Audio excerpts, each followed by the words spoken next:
ಮಾಡಿದೆ ಮತ್ತು ಪರೀಕ್ಷೆ ಕೂಡ ಮಾಡಿದೆ. ಅವರು ಏಕಾಏಕಿ ಇದ್ದಾಗೆ ನಮ್ಮ ತಲೆ ಹಿಂಭಾಗಕ್ಕೆ ಜೋರಾಗಿ ಪೆಟ್ಟು ಬೀಳ್ತು.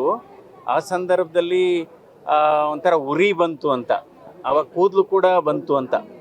ಸಾಮಾನ್ಯವಾಗಿ ಅಂದರೆ ಮೊಟ್ಟೆ ಜೊತೆ ಇನ್ನೇನಾದರೂ ಒಂದು ಗಟ್ಟಿ ಪದಾರ್ಥ ಏನಾದರೂ ಬಿದ್ದಿದೆಯಾ ಗೊತ್ತಿಲ್ಲ ಅದು.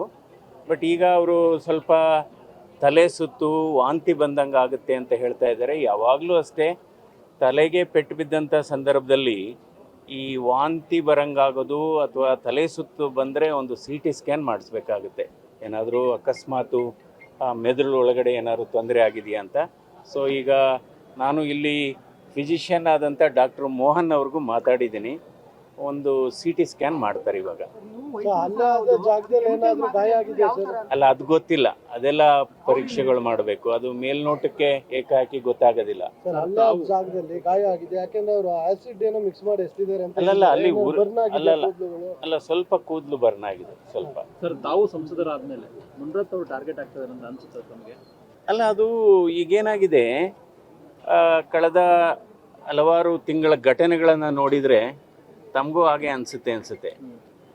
ಸೊ ಹೀಗಾಗಿ ಈ ರೀತಿ ವ್ಯವಸ್ಥೆ ಆಗಬಾರ್ದು. ಯಾಕೆಂದರೆ ಈಗ ನಾವು ಈ ವರ್ಷ 75ನೇ ನಮ್ಮ ಸಂವಿಧಾನ ದಿನಾಚರಣೆಯನ್ನು ಆಚರಣೆ ಮಾಡ್ತಾ ಇದ್ದೇವೆ. ಸಂವಿಧಾನಕ್ಕೆ ನಾವು ಬೆಲೆ ಕೊಡಬೇಕು. ನಾವು ಯಾವಾಗಲೂ ಅಷ್ಟೇ ಒಂದು ಪ್ರಜಾತಂತ್ರ ವ್ಯವಸ್ಥೆಯಲ್ಲಿ ಆರೋಗ್ಯಕರವಾದಂಥ ಸ್ಪರ್ಧೆ ಇರಬೇಕು. ಚುನಾವಣೆಯಲ್ಲಿ ಒಬ್ಬರು ಗೆಲ್ಲೋದು ಅಥವಾ ಒಬ್ಬರು ಸೋಲೋದು ಅದು ಸ್ವಾಭಾವಿಕ. ಬಟ್ ಆದರೆ ಇದು ನಿರಂತರವಾಗಿ ಈ ರೀತಿ ಮಾಡೋಂಥದ್ದು ನಿಜವಾಗ್ಲೂ ಬಹಳ ಖಂಡನೀಯ ಅಂತ ನಾನು ಅಂತೀನಿ. ಸೊ ಇದಕ್ಕೆ ಅಂದರೆ ಇವತ್ತು ವ್ಯವಸ್ಥೆ ದಾರಿ ತಪ್ತಾ ಇದೆ ಅಂತ ಅನ್ಸುತ್ತೆ. ಇಲ್ಲ, ನನಗೆ ಇಲ್ಲ, ಈಗ ಆಲ್ರೆಡಿ ಅವರು ನಮ್ಮ ಪ್ರೆಸಿಡೆಂಟ್ಗೆನೆ ಬರೆದಿದ್ದಾರೆ ಪತ್ರ. ಅದರದೆಲ್ಲ ಈಗ ತಮಗೆಲ್ಲ ಗೊತ್ತಿದೆ ಅದು. ಈಗ ತಮ್ಮ ಹತ್ರ ಇಲ್ಲ, ನನಗೆ ಇದ್ರ ಬಗ್ಗೆ ಇವತ್ತು ಘಟನೆ ಬಗ್ಗೆ ಮಾತ್ರ ಮಾತಾಡಿದ್ರೆ ಹೊರತು ಮಿಕ್ಕ ವಿಚಾರ ಮಾತಾಡಿಲ್ಲ. ಯಾಕೆಂದ್ರೆ ತಲೆ ಸುತ್ತು ಬರ್ತಾ ಇದೆ. ನಾನು ಹೆಚ್ಚಿಗೆ ಅವ್ರಿಗೆ ಒತ್ತಡ ಹಾಕ್ಲಿಕ್ಕೆ ಹೋಗ್ಲಿಲ್ಲ. ಓಕೆ.